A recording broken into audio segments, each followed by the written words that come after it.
اب ہمارے ہاں ایک اور قسم کا اجارہ فاسد جاری ہے، وہ اس طرح کہ کسی ایک شخص کا کوئی جانور ہوتا ہے، مثلا گائے یا بھینس یا بکری وغیرہ، تو وہ شخص اپنا یہ جانور جو ہے وہ دوسرے شخص کو حوالے کر دیتا ہے، اس شرط کے ساتھ کہ آپ نے اس جانور کو 2 سال تک رکھنا ہے اور اس جانور کی آپ نے دیکھ بھال کرنی ہے،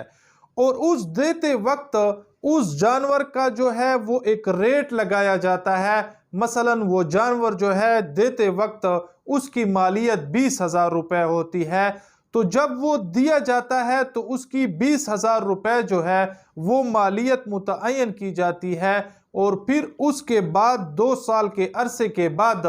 پھر جب اس جانور کو بیچا جائے گا، اب جو پرافٹ 20,000 سے اوپر والے کا آ رہا ہوگا، تو یہ دونوں جو ہوتے ہیں پھر اس پرافٹ اور منافع کو آپس میں نصف نصف کر لیتے ہیں۔ تو یہ اجارہ جو ہے یہ اجارہ فاسد ہے۔ ہاں، اس کی ایک جائز صورت یہ بن سکتی ہے کہ مثلا آپ کے پاس کوئی ایک گائے، بھینس یا بکری وغیرہ ہے اور آپ اس کی دیکھ بھال نہیں کر سکتے، یا آپ کے پاس زائد ہے اور آپ چاہتے ہوں کہ کسی دوسرے شخص کو اپنے ساتھ شریک بنا لوں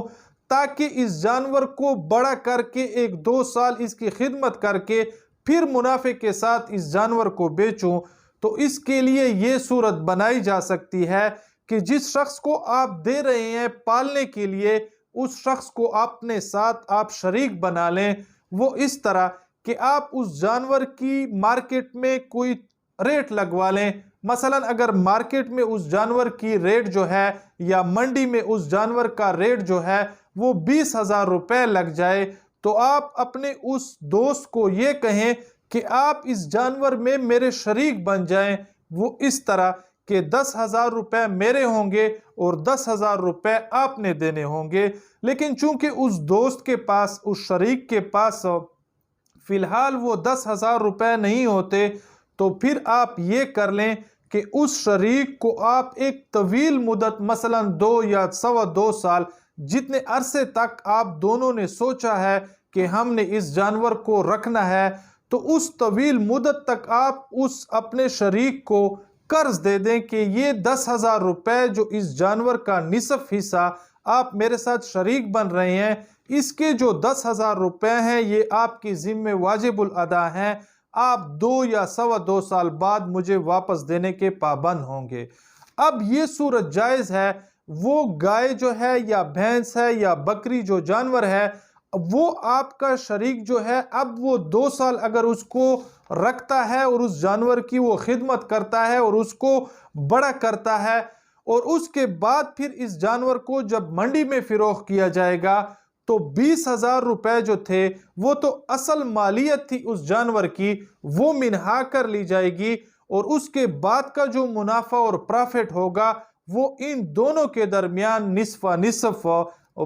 مطابق جو انہوں نے متعین کیا ہوتا ہے یا آپس میں طے کیا ہوتا ہے، اس کے مطابق یہ نفع جو ہے اوپر والا یہ ان دونوں کے درمیان تقسیم ہوگا۔ لیکن جو 10,000 روپے آپ کے اس شریک کے اوپر قرض تھے، آپ کے ساتھ جس جانور میں وہ شریک ہو رہا تھا اور اس نے نقد روپے آپ کو ادا نہیں کیے تھے، اور آپ کے ساتھ انہوں نے یہ معاہدہ کیا تھا کہ 2 یا 2.25 سال بعد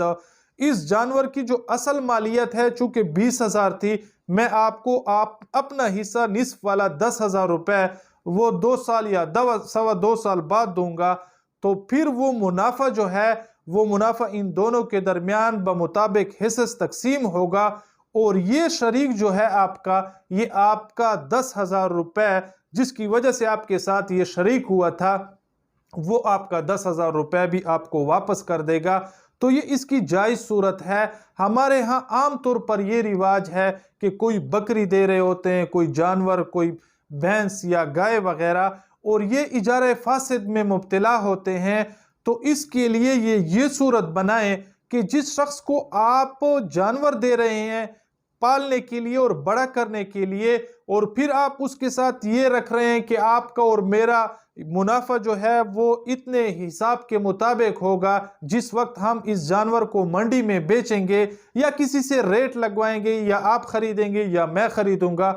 تو یہ صورت چونکہ ناجائز ہے اور اجارہ فاسد ہے، تو اس سے بچنے کے لیے یہ جواز کی صورت ہے اور یہ ہیلے کی صورت ہے کہ آپ اس شخص کے ساتھ اپنے ہی جانور میں نصف نصف شرکت کر لیں۔ مثلا 20,000 روپے کا جانور تھا، 10,000 روپے آپ کے ہوئے اور 10,000 روپے اس کے ہو گئے۔ اب چونکہ اس کے پاس 10,000 روپے ادا کرنے کے لیے نہیں ہے، لیکن وہ ایک مقررہ مدت کے بعد